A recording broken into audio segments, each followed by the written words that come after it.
अस्सलामुअलैकुम। एक बार फिर आपका इस्तकबाल है इस चैनल पर। आज हम लोग करने वाले हैं जानदारों में हयाती आफ़ाल हिस्सा एक। ये इस सबक का जो है वो दूसरा पार्ट है। इसमें हम लोग देखेंगे गैर ऑक्सीजनी तनफ़ुज़ और मुख्तलिफ़ ग़िज़ाई अशिया से हासिल होने वाली तवानी। तो चलिए शुरू करते हैं। अगर आपने अभी तक हमारे चैनल को सब्सक्राइब नहीं किया है तो इसको सब्सक्राइब कर लें और साथ में बेल आइकन भी प्रेस कर लें ताकि आने वाली वीडियोस की नोटिफिकेशन भी आपको मिलती रहे। तो इसको शुरू करते हैं। गैर ऑक्सीजनी तनफ़ुज़ अंजाम देने वाले खुर्दबीनी जानदारों में तवानाई का हुसूल। कुछ जानदार ऑक्सीजनी माहौल में ज़िंदा नहीं रह सकते। मसलन कई सारे बैक्टीरिया और खुर्दबीनी जानदार ऐसे हैं जो ऑक्सीजनी माहौल में ज़िंदा नहीं रह सकते। वो ऐसी सूरत में गैर ऑक्सीजनी तनफ़ुज़ का अमल अंजाम देते हैं। और ऐसे कई सारे नबातात भी है जो अंडर वाटर हो जाते हैं या उनकी बीजें जो है वो पानी के अंदर दबी होती हैं। ऐसे नबातात भी गैर ऑक्सीजनी तनफ़ुज़ अंजाम देते हैं। गैर ऑक्सीजनी तनफ़ुज़ जो है वो सिंपल है बच्चों। इसमें क्या होता है कि तवानाई से ग्लूकोज़ की तहलील और तख़मील दो मरहले में होती है। मतलब गैर ऑक्सीजनी तनफ़ुज़ में जो है ग्लूकोज़ की तहलील होती है पहले, फिर उसके बाद में तख़मीर होती है। तख़मीर यानी फर्मेंटेशन होता है, ठीक है। तो तहलील जो होती है उसमें एक चीज़ आपको यहाँ नोट करनी होगी, इसमें ग्लूकोज की नामुकम्मल तहलील होकर कम तवानाई का अखराज होता है। मतलब इसमें तवानाई भी कम तैयार होती है और तहलील जो है वो ग्लूकोज की वो नामुकम्मल होती है, कंप्लीट तहलील नहीं होती है जैसा कि ऑक्सीजनी तनफ़ुज़ में होती है। इस तामुल में ग्लूकोज की तहलील से तैयार शुदा पायरुविक एसिड, मतलब ग्लूकोज की तहलील से पायरुविक एसिड तैयार होता है पहले तो। फिर कुछ खामरों की मदद से दूसरे कार्बनी तेज़ाब या अल्कोहल C2H5OH, ये अल्कोहल का ज़ाब्ता है, इसमें तब्दीली हो जाती है और इसी को तख़मीर कहते हैं। मतलब जो पायरुविक एसिड से कार्बनी तेज़ाब या अल्कोहल तैयार होने का अमल है इसको हम लोग फर्मेंटेशन तख़मीर कहेंगे, ठीक है। और ग्लूकोज की तहलील जो है वो पायरुविक एसिड में होगी। ग्लूकोज की तहलील पायरुविक एसिड में होगी और पायरुविक एसिड से जो कार्बनी तेज़ाब या अल्कोहल तैयार होगा इसे हम तख़मीर कहेंगे। तो मसलन मिसाल के तौर पर देखिए, जैसे बीज की उपज के दौरान अगर ज़मीन पानी में डूब जाए, मतलब ज़मीन पानी में डूब जाए और बीज की उपज के दौरान तो बीज जो है वो पानी के अंदर चले गए तो बीज गैर ऑक्सीजनी तनफ़ुज़ अंजाम देती है। इसी तरह वर्जिश के दौरान हमारे उज़लात गैर ऑक्सीजनी तनफ़ुज़ अंजाम देते हैं, इसलिए हमारे जिस्म में तवानाई कम तैयार होकर लैक्टिक एसिड ज़ख़ीरा हो जाता है। मतलब वही कम तहलील होगी, नामुकम्मल तहलील होगी तो तवानाई कम तैयार होती है गैर ऑक्सीजनी तनफ़ुज़ में। तो तवानाई कम तैयार होती है, इसलिए लैक्टिक एसिड जो है वो ज़्यादा ज़ख़ीरा हो जाता है और इसलिए हम लोग थकन महसूस करना शुरू कर देते हैं। अब ये एक जो खाका है इसके ज़रिए से आप समझ सकते हो मुख्तलिफ़ जानदार और खलिए में वक़ू पज़ीर गैर ऑक्सीजनी तहफ़्फ़ुज़ का तामुल। जो कार्बोहाइड्रेट्स है वो शक्कर पाशीदगी होती है और शक्कर पाशीदगी से क्या होता है, पायरुविक एसिड तैयार होता है। पायरुविक एसिड तैयार होता है और उसकी तख़मीर होती है। फिर मुख्तलिफ़ ग़िज़ाई अशिया, मुख्तलिफ़ सिरका, विटामिन और जो भी चीज़ें हैं तवानाई के ज़राए हैं वो तैयार होते हैं। और दूसरी सूरत में भी लैक्टिक एसिड तैयार होता है, यहाँ अल्कोहल तैयार होता है, फिर उसके ऊपर तख़मीर होती है, खून के सुर्ख ज़रात वगैरह तैयार होते हैं, ठीक है। तख़मीर से लैक्टिक एसिड तैयार होगा और तख़मीर से अल्कोहल, दोनों चीज़ें तैयार होगी और पायरुविक एसिड की भी तख़मीर होकर वही चीज़ तैयार हो रही है। तो इसको ना जो इंडस्ट्रीज़ होती है, जो सिरका वगैरह बनाने वाली या विटामिन बनाने वाली इंडस्ट्री होती है, वो खुर्दबीनी जानदार पर अमल करके सिरका और विटामिन बनाती है, उसके बाद में उसकी तख़मीर करती है और फिर यानी ये खुर्दबीनी जानदार के साथ में ये शक्कर ग्लाइकोलाइसिस का अमल होता है। कार्बोहाइड्रेट और खुर्दबीनी जानदार को लोग मिला देते हैं तो उसकी तख़मीर होकर विटामिन वगैरह और अल्कोहल वगैरह तैयार हो जाता है। तो ये अमल उस तरीके से भी किया जाता है जो इंडस्ट्रीज़ है दूसरी उसमें। चलिए आगे बढ़ते हैं। हमारा यहाँ पर दिया हुआ है, बताइए तो भला खुलवी सतह पर तनफ़ुज़ की किस किस्म में ग्लूकोज की मुकम्मल तकसीद होती है। ग्लूकोज की मुकम्मल तकसीद किस हिस्से में होती है, तो वो आएगा ऑक्सीजनी तनफ़ुज़ में। ऑक्सीजनी तनफ़ुज़ में मुकम्मल तकसीद होती है ग्लूकोज की और गैर ऑक्सीजनी तनफ़ुज़ में उसकी नामुकम्मल तहलील होती है। ये हमने अभी देखे हैं।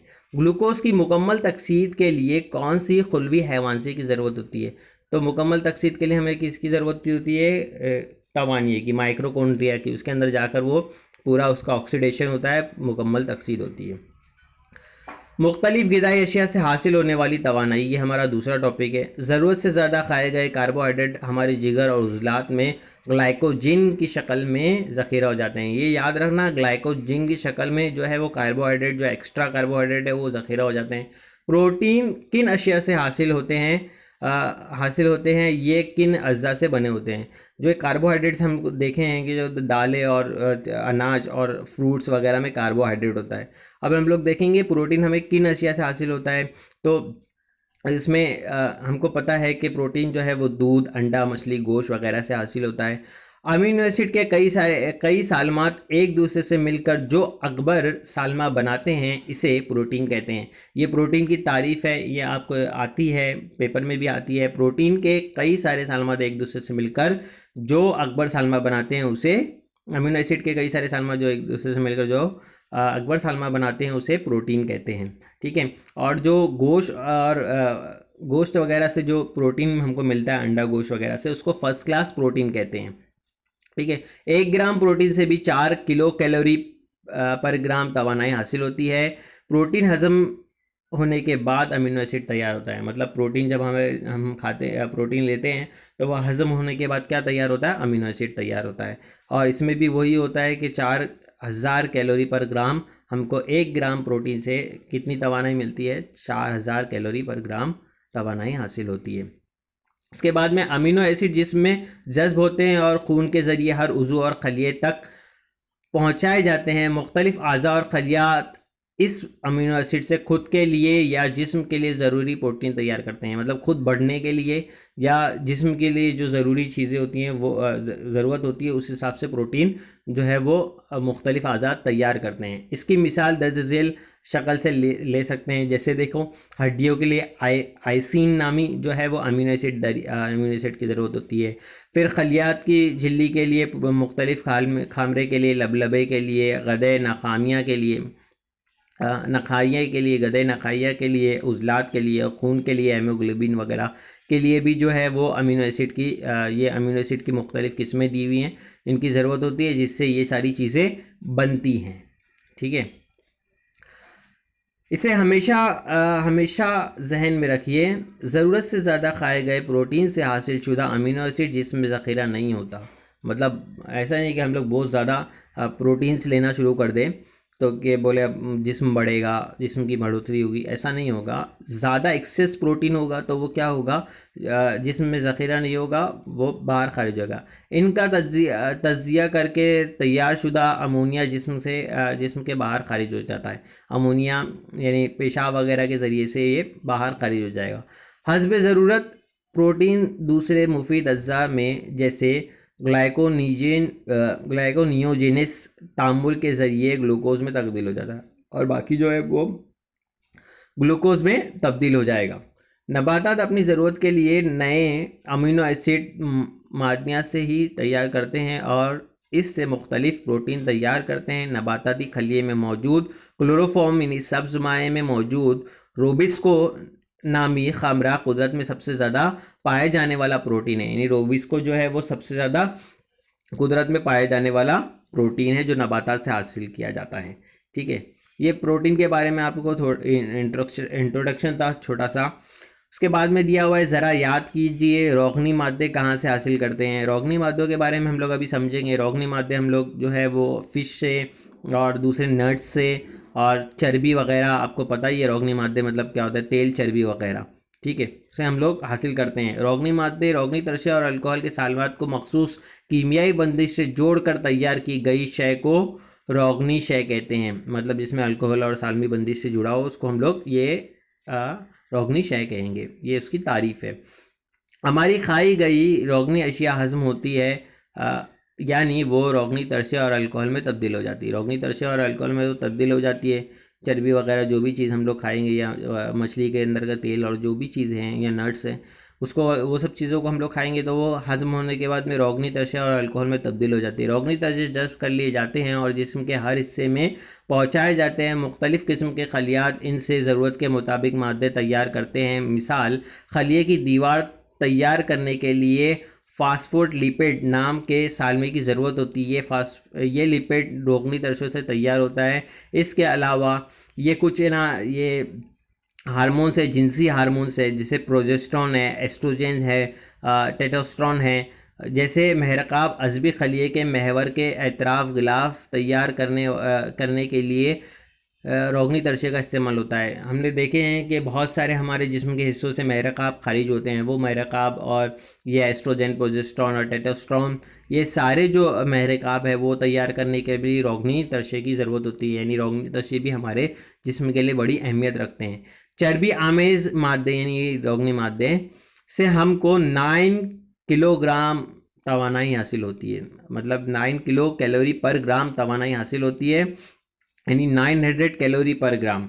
ठीक है, ये ज़्यादा तवानाई हासिल इससे होती है, लेकिन फिर भी हम लोग कार्बोहाइड्रेट का इस्तेमाल करते हैं क्योंकि वो हज़म होने में आसानी है, और उसमें हज़म होना उसको वो आसानी से हज़म हो जाता है। रोज़मर्रा की ज़रूरत से ज़्यादा इस्तेमाल होने वाले चर्बी आमेज़ मादे जिसमें रोगनी इस्तेसाली नसीजों में ज़ख़ीरा हो जाते हैं, और ज़्यादा अगर होगा तो वो इस्तेसाली जो नसीज होती है उसमें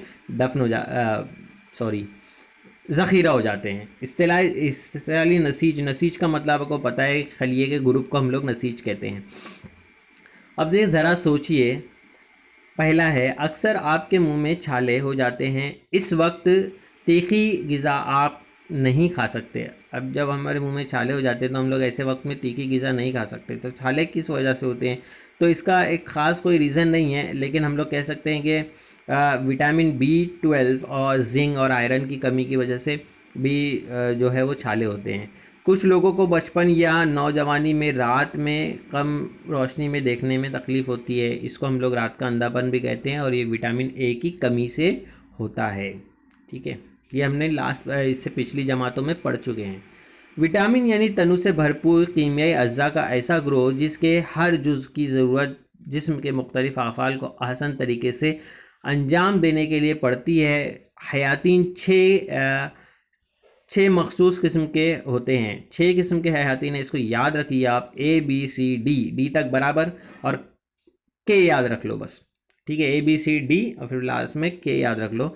ये 6 तरीके के क्या होते हैं, विटामिन होते हैं। इनसे जो ADE और K है वो चर्बी में हल पजीर होते हैं। ADE और K जो है वो चर्बी में हल पजीर होते हैं, जबकि B और C जो है वो किस में हल पजीर होते हैं, B और C जो है वो पानी में हल पजीर होते हैं।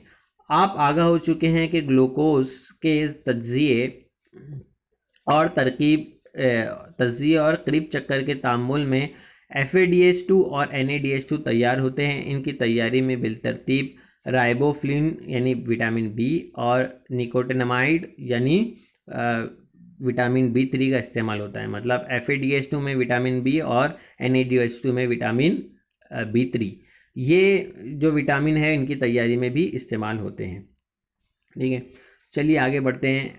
आइए दिमाग पर जोर दीजिए, बाज़ मरतबा हमारे मुंह खुश्क हो जाता है, हमारा मुंह। ज़्यादा देर तक हम लोग अगर पानी वगैरह नहीं पिए तो मुंह खुश्क हो जाता है। बहुत ज़्यादा शिद्दत से जुलाब हो जाए तो मुतासिरा को नमक शक्कर का पानी पिलाते हैं। ये क्यों पिलाते हैं नमक शक्कर का पानी, क्योंकि उस वक्त में एनर्जी लॉस होती है बहुत सारी, जब हम लोग को दस्त होते हैं, और उसमें साथ में पानी की भी कमी हो जाती है। तो पानी की कमी को दूर करने के लिए नमक शक्कर का पानी पिलाया जाता है। और गर्मी में भी ज़्यादा हम लोग मेहनत करें या ऐसा करें तो पसीना निकलता है। तो पसीना क्यों निकलता है, उसका साइंटिफिक रीज़न ये है कि हमारी बॉडी गर्मी की वजह से हीट अब्जॉर्व कर लेती है। तो वो हीट को बाहर निकालने के लिए या गर्मी को बाहर निकालने के लिए पसीना निकलता है, जिससे हमारी बॉडी वापस से कूल डाउन हो सके, सर्द हो सके। ठीक है, तो ये तीनों का जो आंसर है वो पानी है, कि ये सारी चीज़ें जो हैं उसमें अमल दखल पानी का ही है। उसके बाद में देखो, हमारे जिस्म में तकरीबन 65 से 70% पानी है। इतना ज़्यादा पानी हमारे जिस्म के अंदर है। हर खलिए में के वज़न का 70% हिस्सा पानी ही होता है। मतलब जो खलियात हैं, जो हम जिससे खलियात से ही जानदार बने हैं, तो इसका 70% हिस्सा पानी होता है। खून में भी दमोदी सियाल का 90% हिस्सा जो है पानी होता है। ये नमूदी सियाल क्या है, इसको प्लाज्मा प्लेट्स कहते हैं। एक तो खून में WBC, वाइट BC ये सब होता है, इसके अलावा जो भी कुछ होता है वो प्लाज्मा प्लेट्स ही होता है और उसमें भी 90% पानी होता है। जिसमें मामूली तौर पर भी पानी की कमी हो जाए तो खलिए और नतीजतन जिस्म के आफाल में बिगाड़ पैदा हो जाता है। इसलिए पानी जो है वो एक लाजमी ग़िज़ाई जुज़ है। पानी भी लाजमी ग़िज़ाई जुज़ है। अब जितने कार्बोहाइड्रेट, प्रोटीन वगैरह सब चीज़ें ले रहे हैं, हम पानी बराबर नहीं पी रहे हैं तो हमारी सेहत अच्छी नहीं रहेगी, ठीक है, हमारी क़ुव्वत मदाफ़त नहीं बढ़ेगी। देखो यहाँ एक चार्ट में भी आपको दिख रहा है कि जिस्म में 70% पानी होता है। ये हर खलियात के हिसाब से भी बताया है, ब्रेन, दिल और दिमाग, अज़वी खलिया और सारी चीज़ों में भी जो है वो अलग अलग दिखाया हुआ कि कितना पानी होता है। इसके बाद में मरकूज़ा बाला तमाम ग़िज़ाई अशिया के साथ साथ रेशेदार ग़िज़ाई अशिया भी बेहद अहमियत के हामिल है। इसके ऊपर सवाल भी आता है कि रेशेदार अशिया ग़िज़ाई अहमियत के हामिल क्यों हैं, ठीक है, वजूहात में सवाल आता है। तो सिंपल इसका आंसर है, दरअसल रेशेदार ग़िज़ाई अशिया को हम हज़म नहीं कर सकते। मतलब ये सब्ज़ी, तरकारी और फल फ्रूट वगैरह से हमको ग़िज़ाई अशिया हासिल होती है, रेशेदार मादे हासिल होते हैं, इनको हम हज़म नहीं कर सकते। लेकिन जो दूसरी हम लोग ग़िज़ा खा रहे हैं, कार्बोहाइड्रेट्स, प्रोटीन, चर्बी वगैरह खा रहे हैं, ये उनके हज़म करने में मदद करती है, ठीक है। गैर हज़म शुदा ग़िज़ा के हज़म करने में, उसके इखराज में, जो ग़िज़ा हम हज़म नहीं कर पा रहे हैं उसके इखराज में इसकी मदद करती है। और सब्ज़ी, तरकारी, फूल, फल, अनाज वगैरह से हमको ये चीज़ें जो रेशेदार मादे हैं वो हासिल होते हैं, ये मददगार होते हैं जो ग़िज़ा जिसका हम लोग इखराज नहीं कर पा रहे हैं। खुलवी तकसीम एक लाजमी हयाती फ़ेल, इसमें मसावी तकसीम, इसकी खुलवी तकसीम की दो किस्में, एक मसावी तकसीम है और दूसरा तख्लीली तकसीम है। मसावी तकसीम जो है वो जिस्म के शाह खलिए और जिस्मी खलिए वगैरह मतलब जिस्म में होती है, और तख्लीली तकसीम जो है वो पैदाइश के लिए जिनसी खलिए में होती है, ठीक है। खुलवी तकसीम दो किस्म की होती है, एक होती है मसावी तकसीम और दूसरी होती है तख्लीली तकसीम। बहुत सारे बच्चों को इसमें डिफ़िकल्टीज़ आती है। ये वीडियो अब आखिर तक देखिए, आपकी सारे डाउट्स इसमें क्लियर होने वाले हैं। तो चलिए शुरू करते हैं। खुलवी तकसीम एक लाजमी हयाती फ़ेल, इसमें स्टार्ट में आपको दिया हुआ है, बताइए तो भला अगर हम ज़ख्मी हो जाएं तो इस जगह की नसीज के खलियात पर क्या असर होता है। अगर हमको ज़ख़म लग जाए तो वो जगह के खलियात को क्या होता है, तो उस जगह के खलियात ख़त्म हो जाते हैं, मर जाते हैं। दूसरा सवाल दिया हुआ है, क्या ज़ख़म मंदल होने के दौरान नए खलियात तैयार होते हैं। तो हाँ, जब हम ज़ख़म बढ़ता है तो उस जगह वो जो खलियात ख़त्म हो गए हैं उसकी जगह नए खलियात आते हैं। बहुत इजी सवालात हैं ये, एक बार नज़रसानी कर लीजिए बस आप लोग, तो आपको ये समझ में आ जाएगा। जब हम फूल तोड़ते हैं तो क्या नबातात ज़ख्मी हो जाते हैं, ये ज़ख्म किस तरह बढ़ते हैं। हाँ, जब फूल तोड़ते हैं तो नबातात भी ज़ख्मी होते हैं जिस तरीके से हम होते हैं, और ये ज़ख्म भी वैसे ही बढ़ते हैं जैसे हमारा ज़ख्म बढ़ता है। उसकी जो नसीज मतलब जिस नसीज पर ज़ख्म लगता है, चोट आता है, उसकी जगह पे दूसरे खलियात आते हैं। किसी भी जानदार की नशोनुमा किस तरह होती है, क्या इसके जिस्म में खलियात की तादाद में इजाफ़ा होता है। हाँ, 1 से 2, 2 से 3, 3 से 4 खलियात की तादाद में इजाफ़ा होता है और जानदार की नशोनुमा होती है, ठीक है। ये जो खुलवी तकसीम है यही एक लाजमी फ़ेल है जिसके ज़रिए से जानदार जो है वो अपनी बढ़ोतरी करते हैं। पांचवा सवाल है, एक जानदार से इसी नूह का दूसरा जानदार किस तरह तैयार होता है। तो ये तो हम लोग को पता है, पैदाइश जो जिनसी क्रोमोसोम के ज़रिए एक जानदार से दूसरे जानदार पैदा होता है, उसमें भी यही अमल होता है कि जो खलियात होते हैं उसकी जो है वो तकसीम होती है, ठीक है। इसको भी हम लोग इस सबक में देखने वाले हैं कि किस तरीके से होता है। तो इसमें देखिए, चलिए आप हम टॉपिक पर आते हैं। खुलवी तकसीम खलिए की और जानदार की अहम खसूसियात में एक बहुत ही अहम खसूसियात है। खुलिए की जो तकसीम की खसूसियात है ये बहुत अहम खसूसियात हैं। इसी की वजह से एक जानदार से दूसरा जानदार पैदा हो रहा है, जानदारों की बढ़ोतरी हो रही है, जानदार बढ़ रहे हैं इसी वजह से, ठीक है, खुलवी तकसीम कर करके। इसी खसूसियात के सबब एक जानदार से नए जानदार पैदा होता है।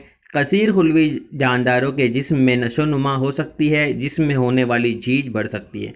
मतलब ज़ख्म जो होता है वो बढ़ते हैं, और जिस्म में अगर कहीं कुछ हो गया है तो उसकी जगह दूसरे खलियात आ जाते हैं। और कसीर खुलवी जानदार में ये एक अहमियत के हामिल हिस्सा है खुलवी तकसीम, ठीक है। देखिए आप तस्वीर में भी देख सकते हो खुलवी तकसीम, मतलब ये इसका बेसिक है कि कैसे एक खलिए से दूसरे खलियात बनते जाते हैं और जानदार की बढ़ोतरी होती जाती है। इसको और डिटेल में हम लोग स्टडी करने वाले हैं। खुलवी तकसीम की दो ख़ास किस्में हैं। अब खुलवी तकसीम की दो ख़ास किस्में हैं। पहली किस्म है मसावी तकसीम और दूसरी किस्म है तकलीली तकसीम। मसावी तकसीम जो है वो जिस्मी खलिए और सा खलिए में अंजाम पाती है। जिस्मी खलिए मतलब हमारे जिस्म के जितने खलिए हैं वो। सा खलिया यानी आपने 9th स्टैंडर्ड में भी पढ़ चुके हैं सा खलिए के बारे में। सा खलिया मतलब जिसके ज़रिए से हर मुख्तलिफ नसीजे तैयार की जा सकती है, ऐसे खलिए को सा खलिया कहते हैं ना, जिससे सारे हर जगह का खलिया तैयार किया जा सकता है। तो ये वाली जो है वो तकसीम जो है वो मसावी तकसीम में होती है। और तकलीली तकसीम में नया जानदार जो पैदा होता है जिनसी खलियात में होती है ये, ठीक है। तकलीली तकसीम क्या होती है? जिनसी खलियात में होती है, मतलब एक जानदार से दूसरा जानदार पैदा होने के वक्त में जो जिनसी खलियात होते हैं उनकी तकसीम होकर वो बच्चा बड़ा होता है, ठीक है, उस वक्त तकलीली तकसीम होती है। मसावी तकसीम यानी जिस्म बढ़ता है और साखलियात बढ़ते हैं, ठीक है। तो मसावी तकसीम बात का फ़ेल है, तकलीली तकसीम जो है वो जिनसी अमल के बात का ही फ़ेल है। चलिए इसको देखते हैं। अब खुलवी तकसीम का मुताला करने से पहले खलिए की साख्त मालूम होना बहुत ही ज़रूरी है। आप इससे कबल खुलवी साख्त का मुताला कर चुके हैं। हमको खलिए की साख्त में हम मुताला कर चुके हैं, फिर भी आप यहाँ तस्वीर में देख लो। यहाँ पर आपको समझ में आएगा एक मरकज़ा होता है, माइक्रोकोंड्रिया होता है यानी तवानिया होता है, ठीक है। फिर बाद में गोल्ची अज्साम होते हैं, फिर ये साइटोप्लाज्म यहाँ पर लिखा हुआ है। ये साइटोप्लाज्म जो है वो खलिया माया है, ठीक है। तो इतनी सारी चीज़ें इसमें होती हैं खलिए के अंदर एक, ठीक है। तो और हर खलिए में मरकज़ा बरदार खलिए में एक मरकज़ा होता है। इसके अलावा दीगर हैवान से भी होते हैं। इन मालूमात की मदद से हम खुलवी तकसीम का मुताला करेंगे। ये बेसिक है, इसके ज़रिए से हम लोग खुलवी तकसीम का मुताला करने वाले हैं।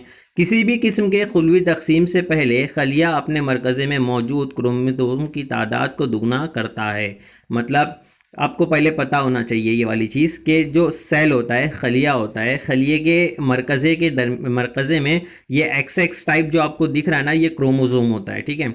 तो ये क्रोमोसोम की तादाद दुगनी होने से ही फिर बाद में खलिए का मरकज़ा दुगना होता है और खलिए की तकसीम होती है। तो पहले सबसे पहला फेल ये होता है इसका कि क्रोमोसोम अपनी तादाद दुगनी करता है। यानी अगर क्रोमोसोम की तादाद 2n है, अब 2n क्या है ये इसको समझ लेते हैं। 2n जो है, देखो यहाँ पर 2n लिखा हूँ, मतलब एक खलिया है, उससे जब दो खलिए बन रहे हैं तो वो 2n बन रहे हैं। आपको पता होगा कि हमारे जिस्म में, इंसानी जिस्म में क्रोमोसोम की तादाद 46 होती है, 46 होती है, ठीक है। तो मतलब कैसा होता है, n की जगह पे हम लोग मान लेते हैं 23 मान लेते हैं, n की जगह पे 23 मान लेते हैं। अब 23n मतलब ये 23 क्रोमोसोम है और उसकी जोड़ी है, 23 जोड़ियां होती है। ये हमने 9th स्टैंडर्ड में पढ़े हैं। 23 जोड़ी यानी कितने कुल क्रोमोसोम हो गए? 46 क्रोमोसोम हो गए। अगर 23 को हम लोग 2 से ज़रब कर दें तो देखो 46 निकल कर आता है। यानी 23 2n का मतलब होता है, ये डुप्लाइड कहते हैं इसको, ठीक है। 2n का मतलब होगा 46 क्रोमोसोम। अब 46 क्रोमोसोम से 46 क्रोमोसोम बनते हैं, ठीक है, यानी दुगना हो जा रहा है ना। 2n क्या हो जाता है, तो अगर क्रोमोसोम की तादाद 2n है तो वो 4n हो जाती है। मतलब 2n एक तरफ एक में और 2n एक में, तो इस तरीके से वो दुगनी कर लेता है तादाद, ठीक है। मरकज़े में क्रोमोसोम की तादाद को इस तरीके से दुगनी कर लेता है। चलिए आगे देखते हैं क्रोमोसोम की शक्ल कैसी होती है। शक्ल 3.5 में इसके हिस्से के नाम लिखिए। तो आपको एक शक्ल दी हुई है, ये एग्ज़ाम में भी पूछी जाती है इसके नाम लिखने के लिए। तो यहाँ पर आपको क्रोमोसोम की जो तस्वीर दी हुई है उसके अंदर आपको नेमिंग करनी है इसकी। तो देखो क्रोमोसोम के दो बाजू होते हैं। ऊपर वाला जो बाजू है उसको पी बाजू कहते हैं, नीचे वाला जो बाजू है उसको क्यू बाजू कहते हैं, और उसके अंदर से डीएनए निकलता है। ठीक है, डीएनए निकलता है, डीएनए के अंदर से जेन निकलते हैं। अब दरमियान में जो एक चीज़ है मरकज़ पारा, यानी जो सेंटर है जिसके ज़रिए से ये एक्स टाइप दिख रहा है, तो ये इसको मरकज़ पारा कहते हैं। याद रखिएगा इसको मरकज़ पारा, कुल्ली तकसीम में आपको ये टर्म की ज़रूरत पड़ेगी। तो इसे मरकज़ पारा कहते हैं। अब क्या होता है, ये जो शक्ल आपको क्रोमोसोम की नज़र आ रही है ना, ये सिर्फ हमको तभी नज़र आती है जब कोई खलिए में खुलवी तकसीम होती है। कोई खलिया अगर खुलवी तकसीम अंजाम दे रहा है उसी वक्त हम लोग ये ऐसी शक्ल देखेंगे। अलावा इसके कि वो बाकी वक्त में अगर हम लोग देखें उसको माइक्रोस्कोप से तो धागे नुमा शक्ल नज़र आती है क्रोमोसोम की। सिर्फ खुलवी तकसीम के दौरान ऐसी शक्ल नज़र आती है। ठीक है, आप देखो ये 46 क्रोमोसोम होते हैं इंसानी जिस्म में। यहाँ पर मैंने एक पिक्चर दे दी है ताकि आपको ये समझ में आ जाए। तो देखो 1 2 3 4 5 6 7 से लेकर XY तक यानी 23वें तक है ना, तो 23 जोड़ियाँ ऐसी होती है। अब ये जो पहला वाला क्रोमोसोम है ना, जो ए लाइन में दिख रहा है आपको पहला वाला, इसमें देखो एक जोड़ी है, एक जोड़ी मतलब 2 क्रोमोसोम है उसके अंदर। तो वो जो 2 क्रोमोसोम है ना, तो पहला वाला और दूसरा वाला इसको मुमासिल क्रोमोसोम कहते हैं या हम तरकीब क्रोमोसोम कहते हैं इसको। ठीक है, पहला वाला और दूसरा वाला मुमासिल क्रोमोसोम होता है। इसको हम लोग और समझेंगे ताकि हम लोग को खुलवी तकसीम आसानी से समझ में आ जाए। चलिए, जोड़ीदार क्रोमेट यानी जोड़ीदार क्रोमोसोम किसको कहते हैं, जोड़ीदार क्रोमेट किसे कहते हैं। देखो यहाँ पर 2 अलग अलग कलर के क्रोमोसोम यहाँ पर है। इसमें देखो ऊपर लिखा हुआ है सिस्टर क्रोमेट, मतलब ये ब्लू वाले की पहली लाइन और ब्लू वाले की दूसरी लाइन, ये दोनों एक दूसरे के लिए सिस्टर क्रोमेट है। और ये ऑरेंज वाले की पहली लाइन और ऑरेंज वाले की दूसरी लाइन, ये दोनों एक दूसरे के लिए सिस्टर क्रोमेट है। और ब्लू वाला और ऑरेंज वाला ये दोनों क्या है, होमोलोजस क्रोमोसोम है। होमोलोजस मतलब मुमासिल क्रोमोसोम है, जो आपको अभी मैंने बताया। ठीक है, इसको और मैं आपको समझाता हूँ। जैसे देखो ये वाला हिस्सा क्रोमोसोम का, ये वाला हिस्सा, ठीक है, इस पार्ट ये वाला हिस्सा और ये वाला हिस्सा, ये और ये दोनों को हम लोग कहेंगे जोड़ीदार क्रोमेट। इसे कहते हैं जोड़ीदार क्रोमेट, यानी ये वाला पार्ट और ये वाला पार्ट, ये जोड़ीदार क्रोमेट हो गया। और मुमासिल क्रोमेट किसे कहेंगे, ये वाला पूरा क्रोमोसोम यानी पहली जोड़ी का ही, ये जोड़ी हो गई ना पहली जोड़ी का, ये वाला क्रोमोसोम और उसके साथ वाला क्रोमोसोम, ये दोनों को हम लोग क्या कहेंगे, मुमासिल क्रोमेट। ठीक है, चलिए आगे बढ़ते हैं। ये दोनों चीज़ याद रखना, जोड़ीदार क्रोमेट किसे कहते हैं और मुमासिल क्रोमेट किसे कहते हैं। सबक के आखिर में आपको इसके जो छोटे से सवालात भी दिए हुए हैं। ठीक है, चलिए आगे बढ़ते हैं। मसावी तकसीम पे आ जाते हैं हम लोग। अब हम लोग समझ गए, इतना समझ गए हैं कि हम लोग मसावी तकसीम यहाँ से समझ सकते हैं। तो शुरू करते हैं इसको। मसावी तकसीम जो है वो जिस्मी खलिया और सा खलिया में अंजाम पाती है, ये हमने इसके पहले ही जिक्र कर चुके हैं।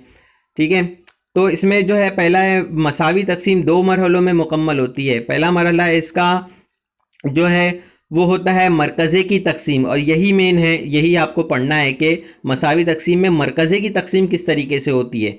ठीक है, तो मरकज़े की तकसीम को होती है। और दूसरा इसका जो मरकज़ी तकसीम होने के बाद में खलिया माए की तकसीम होती है। तो ये 2 मरहलों में मसावी तकसीम होती है, मरकज़े की तकसीम और खलिया माए की तकसीम, ये 2 मरहले में मसावी तकसीम होती है। अब मरकज़े की तकसीम में भी 4 हिस्से हैं, 4 हिस्से हैं। इब्तिदाई हालत जिसको हम लोग प्रोफेस कहते हैं, दरमियानी हालत जिसको मेटाफेस कहते हैं, माबाद हालत जिसे हम लोग अनाफेस कहते हैं, और आखिरी हालत जिसे हम लोग टेलोफेस कहते हैं। ये 4 पार्ट में, इब्तिदाई, दरमियानी, माबाद और आखिरी हालत, तो ये 4 फेस में मरकज़े की तकसीम होती है। पहले क्रोमोसोम के मरकज़ा तकसीम होता है, फिर ये जब आखिरी हालत पे पहुंच जाता है, तकसीम हो जाता है मरकज़ा, तो उसके बाद में ये खलिया माया की तकसीम होती है, जिसको मैंने आपको खलिया की जब शक्ल दिखाया तो मैंने बताया था साइटोप्लाज्म, यानी वो जो खलिया माया है उसकी तकसीम होती है। ठीक है, तो इसको चलिए समझते हैं। पहले इब्तिदाई हालत से शुरू करते हैं। इब्तिदाई हालत में देखो क्या होगा, प्रोफेस में मरकज़े की तकसीम की इब्तिदाई हालत बहुत ही नाजुक धागे नुमा क्रोमोसोम सिकुड़ जाते हैं। पहले मैंने आपको बताया कि धागे नुमा क्रोमोसोम दिखते हैं तो वो सिकुड़ जाते हैं, और सिकुड़ कर क्या बन जाते हैं, छोटे और ठोस होकर जोड़ीदार क्रोमेट नज़र आने लगते हैं, यानी सिस्टर क्रोमेट बन जाते हैं। देखो यहाँ पर सिस्टर क्रोमेट आपको दिख रहा है 4 एंड में। ठीक है, और दूसरी चीज़ क्या होती है इसमें इब्तदाई तकसीम में मरकज़ी दुगना होकर मरकज़ी खलिए के मुखालिफ कुतुब पर चला जाता है। यानी जो आपको दिख रहा होगा जिसका सेंटर है, ये सेंटर दो हो जाते हैं और दोनों अलग अलग कुतबैन पर चले जाते हैं। ठीक है, कुतबैन पर चले जाते हैं दो अलग अलग हिस्से में। मरकज़ी झिल्ली और मरकज़ी चाक ख़त्म होना शुरू हो जाता है। यानी मरकज़ी झिल्ली जो है वो धीरे धीरे ख़त्म होना शुरू हो जाती है और मरकज़ी चाक जो रहता है वो भी ख़त्म होना शुरू हो जाता है। आप देख सकते हो इसको यहाँ।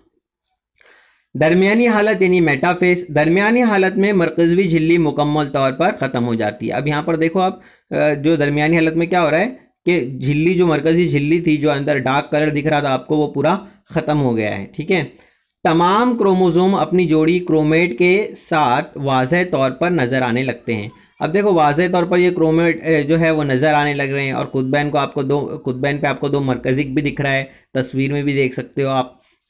ठीक है, तो ये वाज़ह तौर पर नज़र आने लगते हैं। इसका चौथा पॉइंट है, तमाम क्रोमोसोम खलिए के दरमियानी ख़त पर मुतवाज़ी हालत में तरतीब पाते हैं। देखो एक जैसे एक ही लाइन में आ गए हैं सब, है ना, वो वाला पॉइंट है। दोनों मरकज़िक और हर क्रोमोसोम के मरकज़ पारे, अब मरकज़ पारा आपको पता होगा ना, क्रोमोसोम एक्स की शक्ल में जो दिख रहा है उसके दरमियान का जो सेंटर है उसको हम लोग मरकज़ पारा कहेंगे। मैंने क्रोमोसोम की शक्ल आपने अभी जब हम लोग देख रहे थे तभी मैंने आपको बताया था कि मरकज़ पारा किसे कहते हैं। तो दोनों मरकज़िक और हर क्रोमोसोम के मरकज़ पारे, इन दोनों के दरमियान मखसूस लचकदार प्रोटीन के तिगले नुमा रेशे तैयार होते हैं। अब देखो तिगले नुमा रेशे आपको दिख रहे होंगे, तो वो क्या करते हैं, खींचते हैं इसको, मतलब इस साइड के सिस्टर क्रोमेट और उस साइड के सिस्टर क्रोमेट दोनों को, ठीक है, जोड़ीदार क्रोमेट को, ये हम लोग देखेंगे अभी। माबैद हालत, ये देखो मैंने यहाँ पर है ना आपको पॉइंट्स में लिखा है, इसको आप आंसर भी बनाकर लिख सकते हो।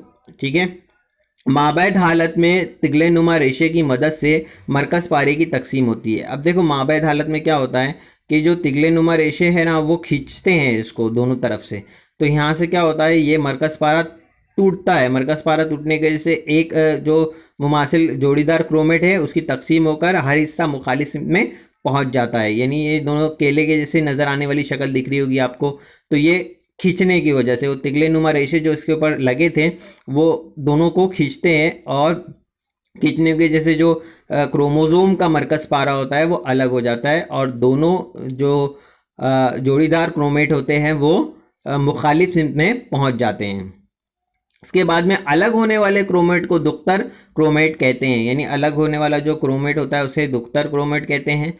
इस वक्त ये खींचा गया क्रोमोसोम के केले जैसा नज़र आता है, जैसा मैंने आपको पहले भी कहा, केले की जैसी शक्ल उसकी हो जाती खींचने के बाद। इस तरह क्रोमोसोम के दो ग्रुप खलिए के दोनों सिरों पर पहुंच जाते हैं और दोनों दो ग्रुप जो होते हैं वो खलिए के दोनों सिरे पर पहुंच जाते हैं। ठीक है, इसके बाद में आखिरी हालत पर आ जाते हैं। आखिरी हालत है इसकी, इस हालत में खलिए के दोनों सिरे पर मौजूद क्रोमोसोम खुलते हैं, अब खुलना शुरू होते हैं। ठीक है, इसलिए वो दोबारा नाजुक धागे की तरह पतला होकर ओझल हो जाते हैं। अब वो धागे के जैसे हो जाते हैं, मतलब वो जो तकसीम के वक्त में एक्स टाइप हो गए थे, एक्स के जैसे दिख रहे थे, अब वो धागे के जैसे फिर से हो जाते हैं।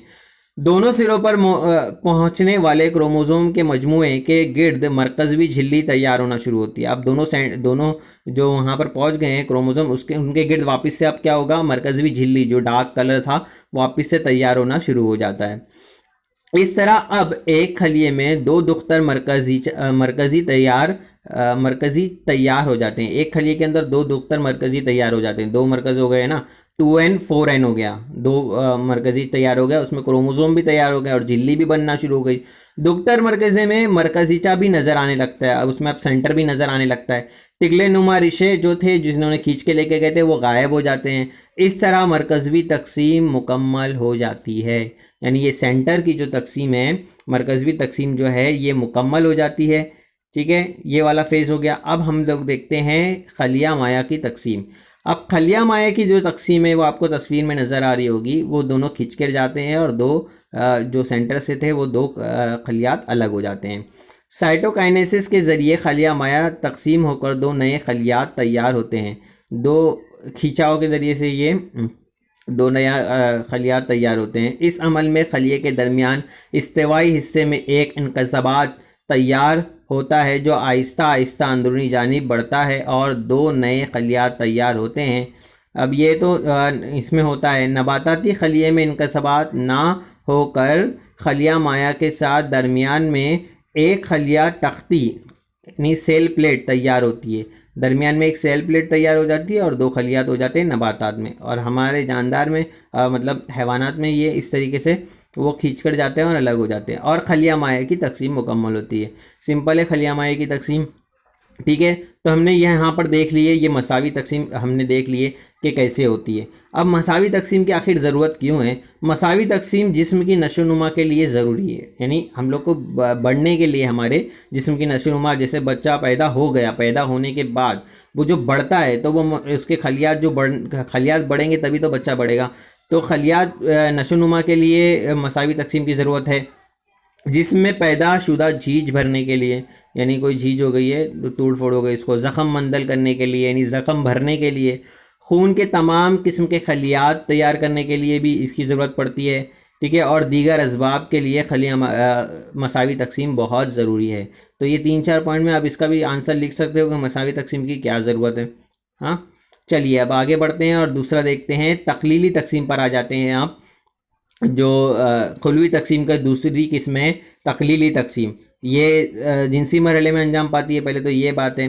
ठीक है, तो तकलीली तकसीम 2 मरहले में मुकम्मल होती है, यानी तकलीली तकसीम हिस्सा 1 और हिस्सा 2, ये 2 इसके पार्ट हैं। 2 पार्ट में इसकी मुकम्मल होती है। इसके बारे में आपको ज़्यादा किताब में कुछ दिया हुआ नहीं है, जितना भी दिया हुआ है हम लोग उसको यहाँ समझने की कोशिश करेंगे। इस यहाँ से ना तकलीली तकसीम से क्या होता है, ऑब्जेक्टिव्स आते हैं पेपर में, तो आप इसको थोड़ा अच्छे से पढ़िए ताकि आप इसके ऑब्जेक्टिव्स कर पाएँ।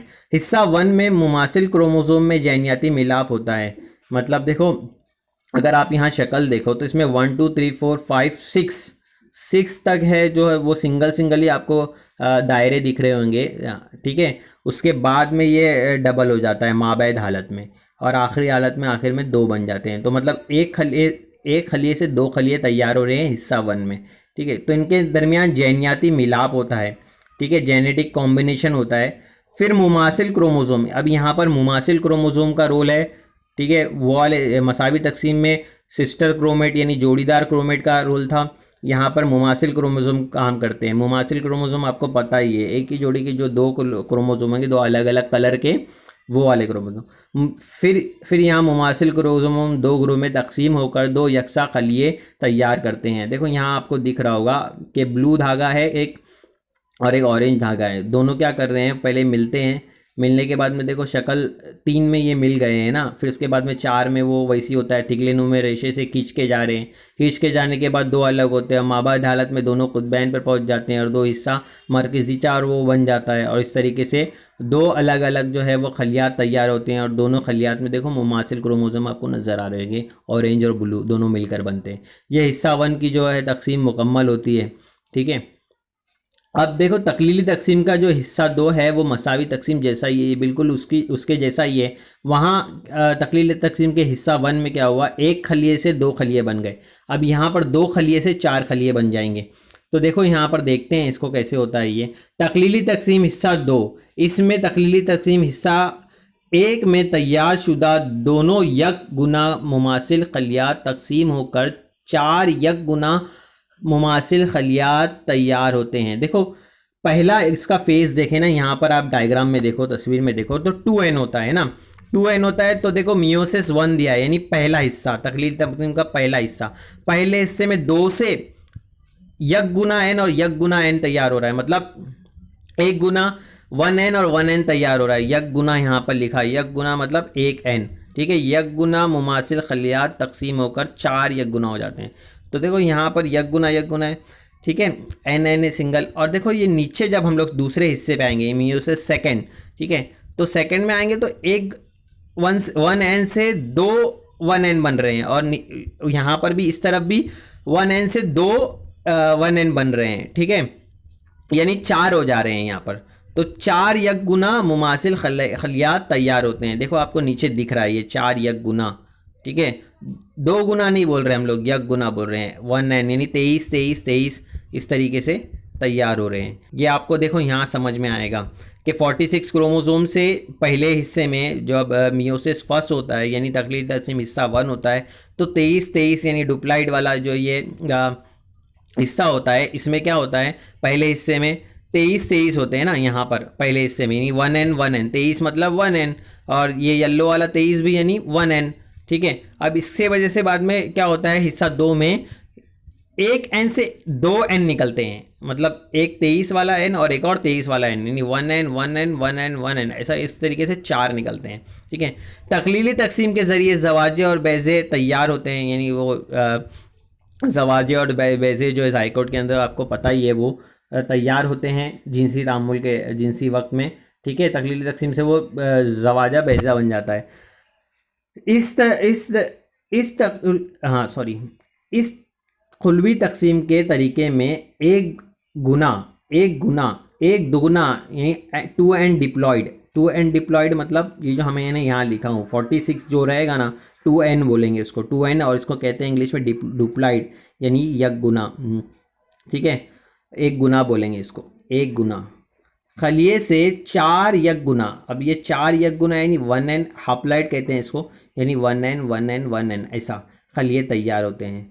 ठीक है, ये इसका बेस था, आपको समझ में आ गया होगा, यहाँ आपको एरो के निशान से दिख भी रहा होगा कि 4 यक गुना तैयार हो गए हैं। ठीक है, डुप्लाइड से। अब देखो खली तकसीम में आगे क्या होता है, इस खुलवी तकसीम के वक्त में हम तरकीबी यानी होमोलॉजिस, यानी जिसको हम लोग मुमालिसिल क्रोमोसोम कह रहे थे, क्रोमोसोम में मुबादला यानी क्रॉसिंग ओवर होती है। क्रॉसिंग ओवर होकर जैन का दोबारा मिलाप रिकॉम्बिनेशन होता है। देखो यहाँ आप अगर आप देखो तो ये वाला जो एक ब्लू वाला और ऑरेंज वाला, इसके दरमियान में देखो क्रॉसिंग ओवर हो रही है, इसका ब्लू और इसका ऑरेंज, इसका ब्लू और इसका ऑरेंज। ठीक है, इस तरीके से अलग अलग हो जाते हैं। अब यहाँ पर देखो ऊपर अगर तस्वीर में देखो एरो वाली तस्वीर में, तो वहाँ पर 2 कलर्स में आपको भी वो वहाँ पर नज़र आएगा। इस तरीके से तैयार होने वाले दुख्तर खलियात जैनियाती नुक्ते नज़र से मोरोसी खलियात यानी प्रेजेंट सेल से नेज़ एक दूसरे से मुखालिफ होते हैं। अभी जिसके इसके ज़रिए से जो खलियात पैदा हो गए ना, वो 4 खलियात पैदा हो गए, 1 से 4, 1 से पहले 2 बने, 2 से 4 बने, तो 4 खलियात तकलीली तकसीम में तैयार होते हैं और वो जैनियाती नुक्ते नज़र से एक दूसरे से मुख्तलिफ खुसूसियात ज़ाहिर करते हैं।